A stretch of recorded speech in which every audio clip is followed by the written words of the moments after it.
Hey guys, hope you're doing really well. Another week, and what I want to talk about today is something that's really important. And this is about value. This is about being a valuable person, a person that goes out and seeks to add value to others. And very often in business, one of the things I see is people that go out there and try to take and don't have anything to give. And I think if you do that, you'll fall into the trap of being an unvaluable person. Let me explain.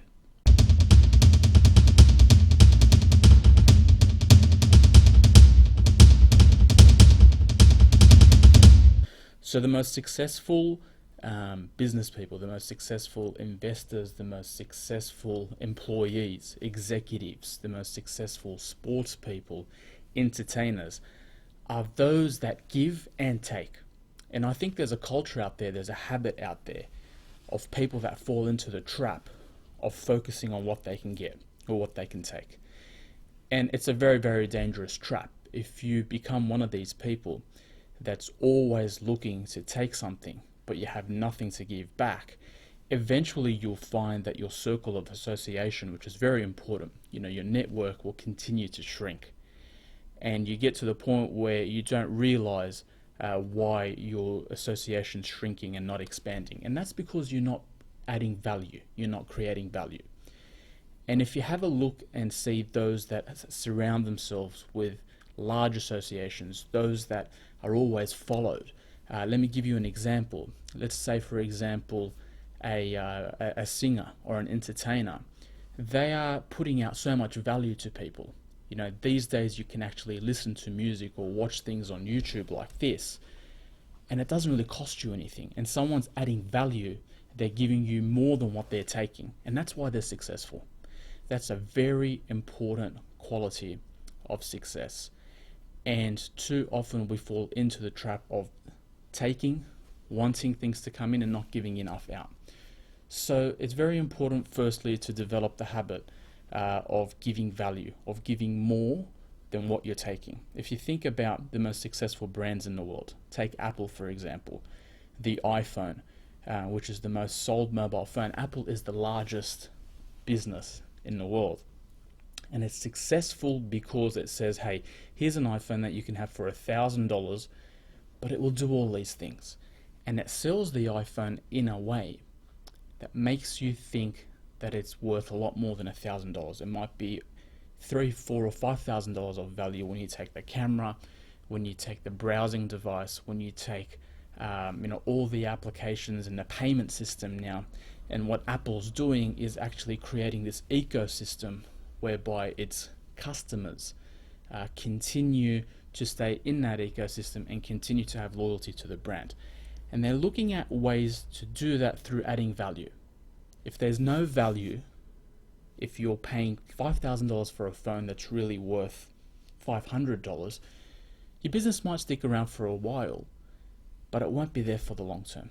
And so the most successful brands are always putting together strategies to help build value.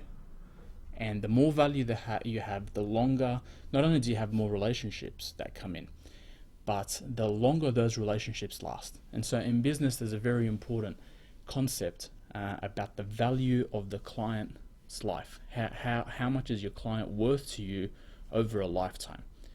And the successful businesses like banks, for example, when a bank locks you in to a home loan, you're there for 20 or 30 years, and you're likely to do all your transactions with them, your credit cards, your car loans, your business loans if you do go into business.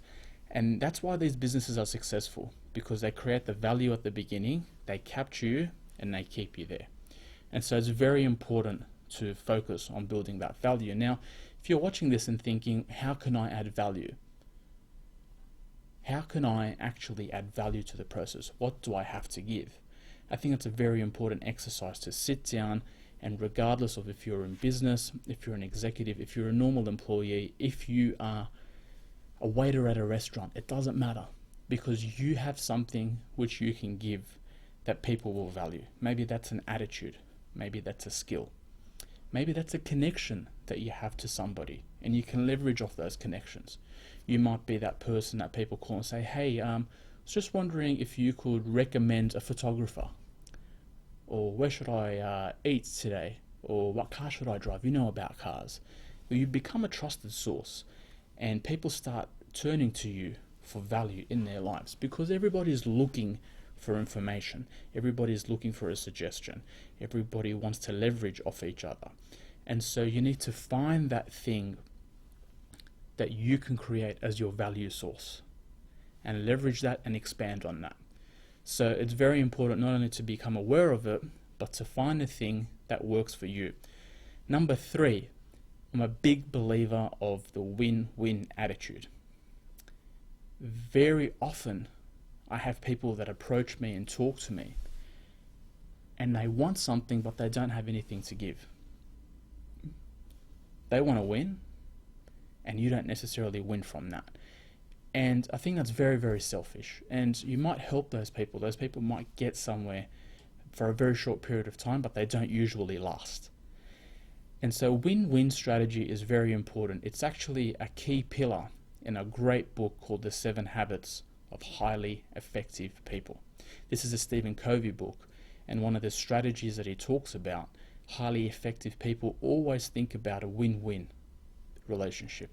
So I want something from you, but I'm going to give you something else in return, and we both win. And they're the most successful relationships. Let's go back to Apple. Apple doesn't actually manufacture its phones. Foxconn does in China. But the relationship is so great in that Apple can go to Foxconn and say, hey, we don't actually want to manufacture this. You are the manufacturer. You know how to play that game. You have the labor cost advantage. What we have is distribution, marketing, and customer loyalty. So let's form a relationship where we can both win. That is fundamental to business. That is fundamental to building wealth. That is fundamental to healthy relationships. If you're not giving something, if you're not thinking win-win, if both parties to the transaction are not winning, that relationship is unlikely to last and unlikely to flourish. So start thinking about a win-win culture. If you're going to work and you're getting paid a salary, whatever it is, and you're putting in the time and effort to your employer and you're not getting a reward out of that that's adequate, that's not a win-win scenario. Or if you're going to work and you're not pulling your weight, that's not a win-win scenario for the employer. And eventually, guess what? They're going to tap you on the shoulder, or you're going to tap them on the shoulder. And so always seek out, when you're sitting down and having that relationship, when you're validating something, when you're vetting something out with someone, think win-win. Think, is this going to be something that both parties can win with? Or is this going to be something where I'm going to win or I'm going to lose and the other party is going to win or lose? If there's no balance right from the beginning, it's very, very unlikely that that will turn and flourish into a healthy relationship. It's the same with marriages. A lot of marriages break down because it's no longer a win-win for both sides for whatever reason. It's the same thing with business relationships, joint ventures. Have a look at Woolworths, for example, which is an Australian supermarket, and it entered into a joint venture with a US company called Lowe's. And they went out and they built this concept called Masters. And Masters failed. Masters at the moment is going through a wind down phase, which means it's being sold off. Woolworths lost billions of dollars, and the relationship between Woolworths and Lowe's is now in court.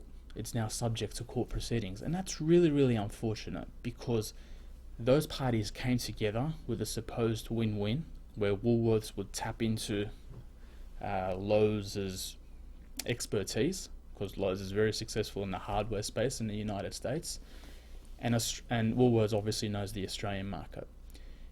But it didn't turn into fruition. They both lost it. In fact, it was lose-lose, and now they're fighting each other over who loses the least.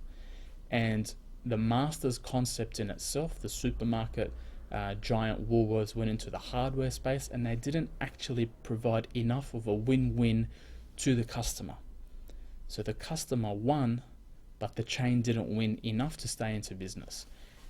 And that's why relationships failed. That's why business relationships failed. That's why career aspirations fail because that win-win concept isn't there. So guys, this is my message to you this week.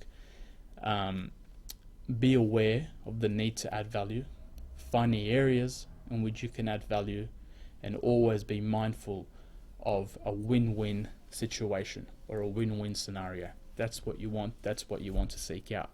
So remember to sign up and subscribe to the podcast. We're starting to roll out more and more content every single week. It's definitely live and operating on the iTunes store. If you have an iPhone, you can literally swipe now, hit the podcast button, type in the Peter Esho podcast, and you'll be able to subscribe in an instant. Listen through to some of the other episodes if you're catching up. Next week, I have an awesome interview coming up. I'm going to keep it a secret. Check out the Facebook page for a little bit of a preview. I have an awesome guest. She's great. She's overseas, and we're going to be talking extensively. It's going to be a little bit of a longer format, but it's going to be very, very interesting. So take care, guys. Have an awesome week.